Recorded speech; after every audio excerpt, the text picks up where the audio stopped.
En fait, moi, j'ai averti Angela que ça sera pas en quelques mots et que ça sera un peu plus long. Et j'ai donné mon temps de parole du point suivant. En fait, d'abord, moi, en tout cas, je ne pense pas que je mérite le qualificatif de militant non violent, et parce que je pense pas que je suis philosophiquement non violent. Je ne sais pas du tout comment je réagirais par rapport à s'il y avait une scène dans la rue quelqu'un qui agressait une vieille ou qui essayait de violer une fille, ou je ne sais pas comment je réagirais au Mexique devant les narcotrafiquants, etc., etc. En fait. Je suis pas du tout sûr d'être non violent dans ma vie et par principe philosophique. Ce que je pense par contre, c'est que la violence c'est toujours si je devais être violent, je pense que j'aurais un sentiment d'échec. C'est-à-dire que voilà, bon. Mais du coup, tout ça pour dire que je suis pas venu du tout à la non-violence par morale, par philosophie, etc. Mais parce que mon expérience personnelle et collective m'a amené à penser que c'était les stratégies non-violentes qui étaient les plus efficaces sur le moyen et le long terme. Voilà. Donc c'est vraiment un point de vue stratégique.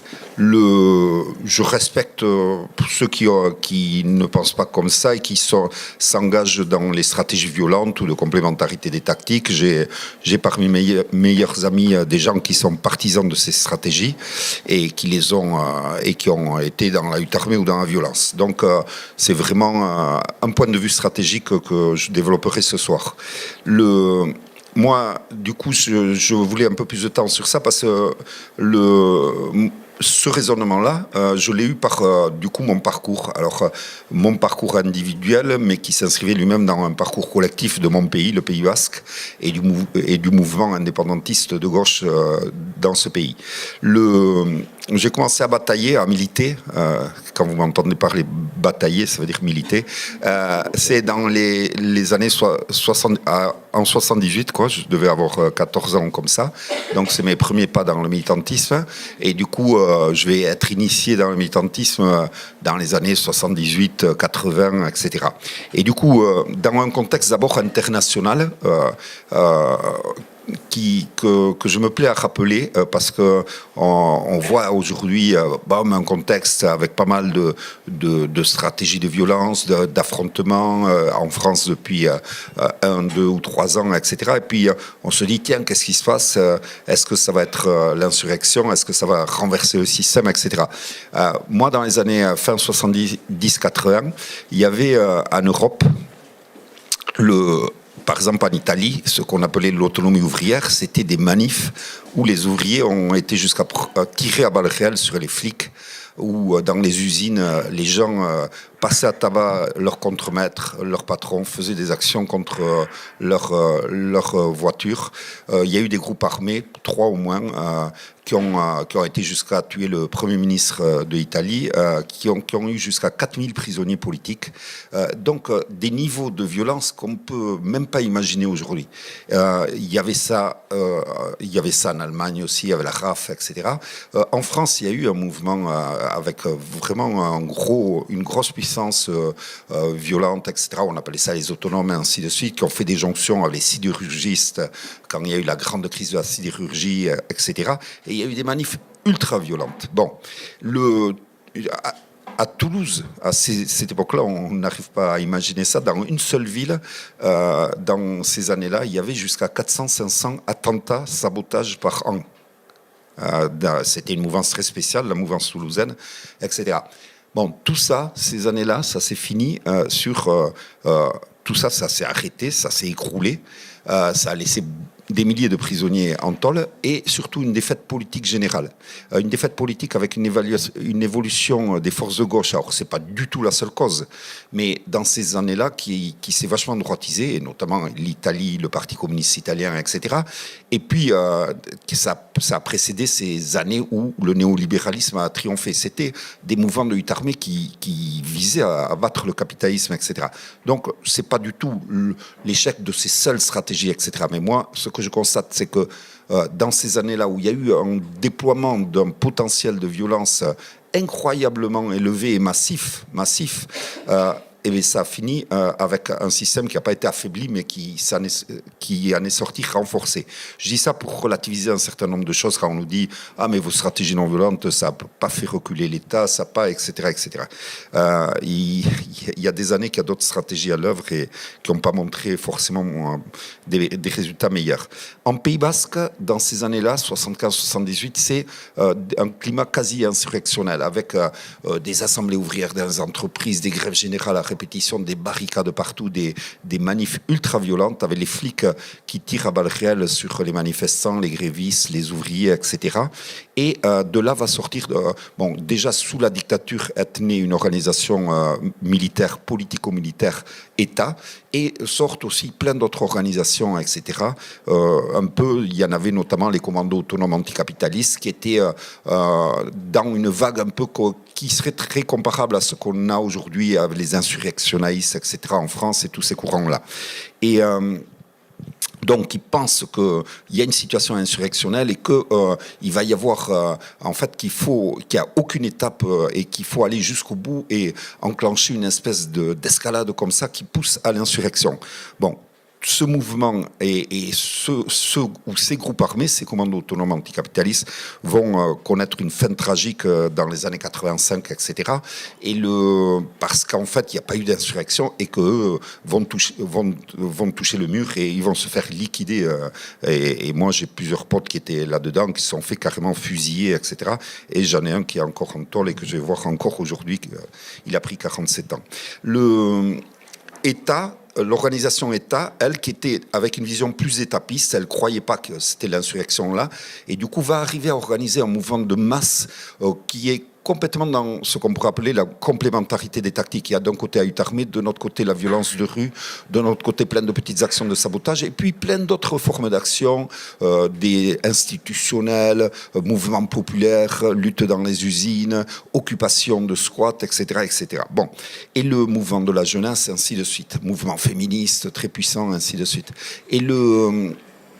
Et donc, cette vision un peu est donc organisée avec une dimension vraiment de masse. Et elle va, cette complémentarité des tactiques, arracher des victoires tactiques importantes.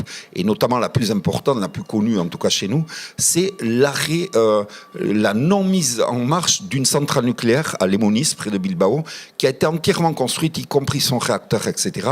Et après des années de lutte qui allient à la fois les manifestations, les petits sabotages, les boycotts, et la lutte armée, et la violence de rue, etc. Et ça va aller jusqu'à 11 morts. Hein. Il y aura des gens d'État ou des manifestants tués. De notre côté, 2 ouvriers qui vont exploser avec une bombe qui avait été placée dans un des réacteurs.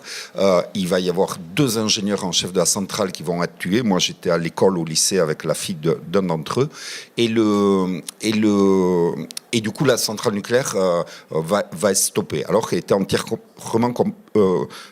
entièrement construite. Donc, on pourrait dire, victoire. On voit bien que la lutte armée est efficace. Moi, j'appelle ça qu'on peut avoir des victoires tactiques avec la lutte armée.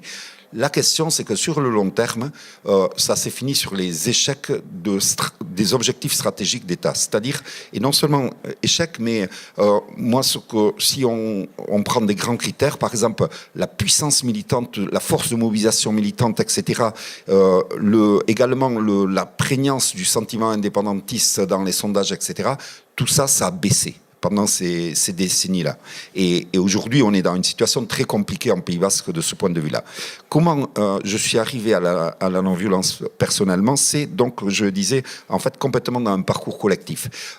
Moi, quand j'ai commencé à batailler jeune, il y avait 5 groupes armés dans mon Pays Basque Nord, dans la ville de Bayonne où j'ai commencé après à militer, etc. Donc, 5 groupes armés, plus la violence de rue avec des manifs bastons quasiment toutes les semaines, et puis des actions de sabotage, etc. Donc, à l'époque, pour un jeune comme moi, il n'y avait même pas le débat est-ce que violent ou non violent.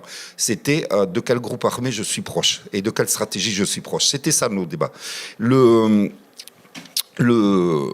coup, en fait, Donc moi j'étais un militant qui était complètement dans la complémentarité des tactiques. J'étais insoumis au service militaire, j'ouvrais des squats, j'organisais des concerts de rock radical basque, je tenais, je dis je, mais c'était tout le temps avec plein d'autres gens, des permanences d'information et d'organisation des chômeurs et des travailleurs précaires. Et puis en même temps, on était à fond dans les manifs bastons, dans plein d'actions de sabotage, etc., etc. Bon. Et d'autres choses. En fait, dès 1990, on va avoir une évolution et qui va nous conduire à la rupture avec ces stratégies, la rupture idéologique, stratégique avec ces stratégies et la création des premiers mouvements non violents avec notamment les démos, puis après notre participation dans ce qu'on appelle le programme constructif, la création de la Chambre d'agriculture alternative dans laquelle José a eu un rôle d'inspiration notamment, et après la création de BICI. Pourquoi ? Nous, ce qu'on avait remarqué, c'était une analyse collective qui nous a amené à ça. C'est qu'en fait, la violence crée de plus en plus de contradictions dans notre camp, le camp indépendantiste de gauche, et au contraire cimentait le camp d'en face. C'est-à-dire qu'il commençait à construire une conscience nationale et une unité nationale espagnole autour du rejet de cette violence. Il est en train de donner une légitimité interne et internationale à l'État espagnol, alors que cet État espagnol c'était une monarchie qui avait été pensée et produite par le franquisme, et elle pratiquait la torture, la répression, les escadrons de la mort, etc. Et par contre, grosse perte de légitimité interne et internationale du camp basque et de l'État. Problème également de fonctionnement démocratique et de transparence, incompatibilité de l'élaboration collective des grandes décisions qui impactent votre mouvement, votre stratégie. Évidemment, pour des raisons de sécurité, etc., vous ne pouvez pas tenir des grands débats sur qu'est-ce que vous allez faire comme action violente ou comme débordement de ceci ou de cela.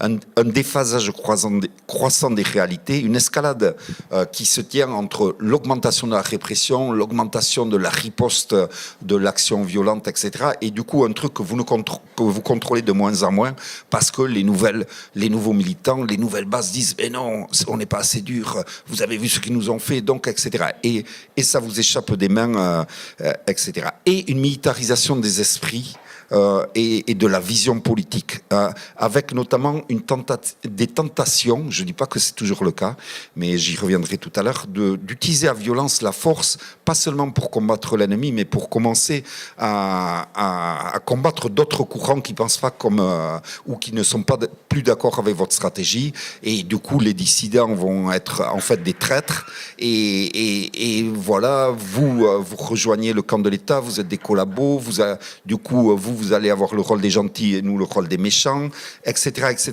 Et du coup, un phénomène d'autocensure dans la base militante qui va pas oser dire qu'elle trouve la stratégie de plus en plus déphasée au risque de passer pour des mous, des traîtres, etc. Donc, ça isole la cause, ça dévie le débat du fond vers la forme, les moyens, la violence, le terrorisme, etc. Ça réduit le champ possible des alliances et des soutiens extérieurs et ça crée des contradictions internes de plus en plus difficiles à gérer. Et pendant ce temps, il y a eu un contre-exemple, toutes ces dernières années, c'est la Catalogne. La Catalogne qui justement, elle, depuis 2006, a été dans une stratégie non violente, à 100% non violente, notamment, je pense que c'était le contre-effet du Pays Basque qui avait amené un tel potentiel de criminalisation et de répression de toute forme d'action violente que j'imagine que le mouvement catalan, de toute façon, se l'est interdit d'entrée de jeu. Et ça lui a servi, parce que cette stratégie 100% non violente s'est révélée gagnante. Et en Catalogne, contrairement, ils ont été dans le sens inverse exactement du Pays Basque, c'est-à-dire que le sentiment indépendantiste, en 2006, les sondages donnaient 13% de partisans de l'indépendance en Catalogne. Aujourd'hui, vous avez au minimum 45% dans les sondages. Et la force militante, il y a eu un développement incroyable du potentiel militant en Catalogne, de l'auto-organisation, et en plus ça a été accompagné d'une évolution qualitative d'un mouvement qui était très très lidéré par le parti de centre-droit CIU et qui a évolué de plus en plus vers les formes les plus à gauche. Du coup,